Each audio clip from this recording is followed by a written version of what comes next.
Welcome back to our channel. Our topic for today is Law of Supply. The study of supply is as important as the study of demand.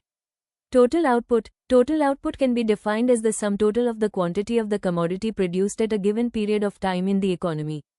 Stock is the total quantity of commodity available for sale with a seller at a particular point of time. It is the source of supply. It is potential supply. Supply, the word supply, implies the various quantities of a commodity offered for sale by producers during a given period of time at a given price. Supply definition of supply. According to Paul Samuelson, supply refers to the relation between market prices and the amount of goods that producers are willing to supply. Supply refers to the quantity of a commodity that a seller is willing and able to offer for sale at a given price, during a certain period of time.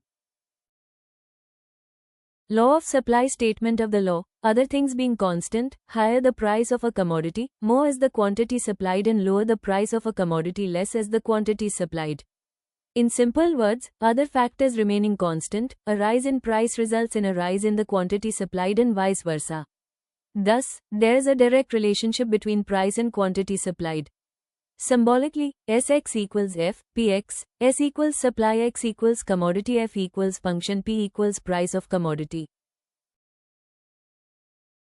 Assumptions of the law. No change in cost of production. It is assumed that there is no change in the cost of production. A change in cost of production will affect the profits of the seller. Therefore, less quantity will be supplied at the same price. No change in technique of production. It is also assumed that technique of production does not change. Improved technique of production may lead to an increase in production. This in turn may lead to an increase in the supply at the same price. Constant climatic condition. It is assumed that there is no change in the weather conditions. Natural calamities may decrease supply. No change in transport facility. It is assumed that there is no change in the condition of transport facilities and transport cost. For example, better transport facility increases supply at the same price. No change in the price of other goods. Prices of other goods are assumed to remain constant. If they change, the law of supply may not hold true because producer may transfer resources to other products. No change in taxation. It is also assumed that government policies like taxation policy, trade policy etc. remain unchanged. No future expectations. The law also assumes that the sellers do not expect future changes in the price of the product.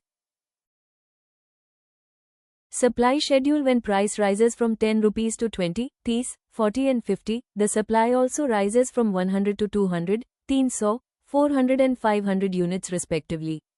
It means, when price rises supply also rises, and when price falls supply also falls. Thus, there is direct relationship between price and quantity supplied. Demand curve. X-axis represents quantity supplied and Y-axis represents the price of the commodity. Supply curve, SS, slopes upwards from left to right, which has a positive slope. It indicates a direct relationship between price and quantity supplied.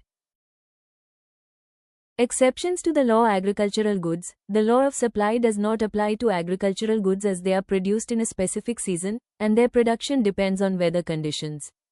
Due to unfavorable changes in weather, if the agricultural production is low, their supply cannot be increased even at a higher price. Urgent need for cash. If the seller is in urgent need for hard cash, he may sell his product at which may even be below the market price.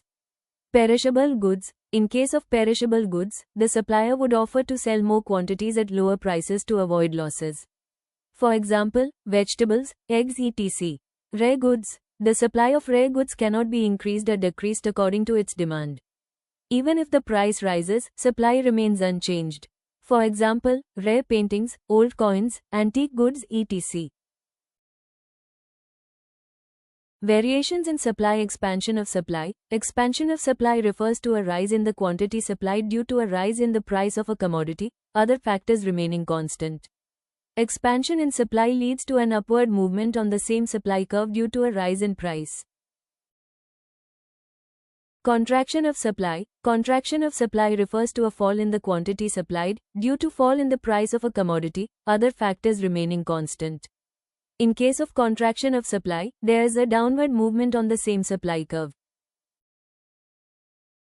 Changes in supply. Increase in supply. Increase in supply refers to rise in the supply of a given commodity due to favorable changes in other factors such as fall in the price of inputs, fall in tax rates, technological upgradation etc., while price remains constant. The supply curve shifts to the right of the original supply curve. Decrease in supply. Decrease in supply refers to a fall in the supply of a given commodity due to unfavorable changes in other factors such as increase in the prices of inputs, increase in tax rate, outdated technology, strikes by worker, while price remains constant. The supply curve shifts to the left of the original supply curve. Thank you. If you found this video helpful, don't forget to like, share, and subscribe to our channel for more legal insights. See you in the next one.